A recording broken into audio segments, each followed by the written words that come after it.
जय भीम, नमो बुद्धाय आप सभी लोगों को। मुझे उम्मीद है कि आप सभी लोग ठीक ठाक होंगे।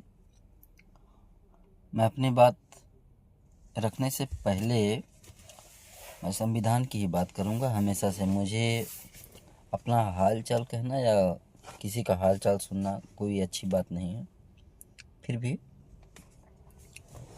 मैंने जैसे कि आपको बताया कि हमारा संविधान कॉन्स्टिट्यूशन यह अगर अच्छे लोगों के हाथ में नहीं होगा तो यह जनहित में भी हितकारी नहीं होगा।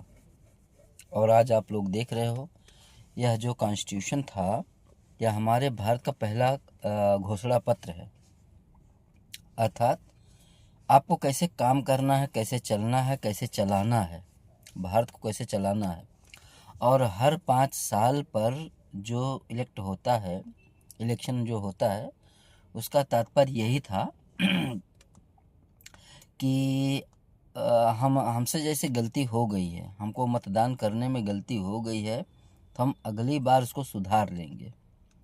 यदि सरकार हमारे पक्ष में नहीं काम कर रही है, हमारे फेवर में नहीं काम कर रही है, हमारे विपरीत काम कर रही है, हमारे अधिकारों के विपरीत काम कर रही है, जो हमारी भारतीयता है उसके विपरीत काम कर रही है, तो हमें अगले 5 साल जो आने वाला है उसमें हमको सुधारने का मौका मिलेगा।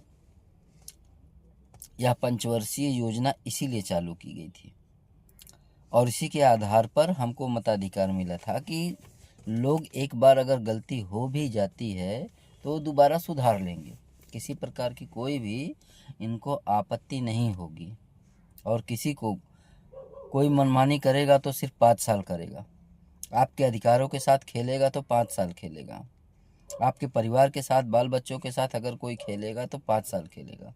लेकिन इसके बाद आप उसको लोहे की चना चबवा सकते हैं।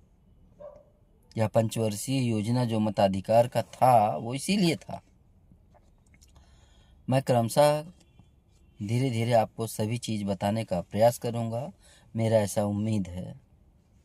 बहुत ज़्यादा मैं कोशिश नहीं कर सकता, जितना लिखा है सिर्फ उतना ही बताऊंगा। और जो भी है इसमें, जो मेरे हिसाब से समझ में आता है, मैं उसको सविस्तार करने की कोशिश करूंगा। मेरी यह कोशिश रहेगी हमेशा से, बताऊंगा। फ़िलहाल हम लोग अगली कड़ी पर मिलते हैं। यह संविधान के मताधिकार की बात थी। मैं इसी के साथ अपनी बातों को विराम देना चाहूँगा। हर एक कड़ी पर हम नज़र डालेंगे, आपको समझाने का हर संभव प्रयास करेंगे। धन्यवाद आप सभी लोगों को।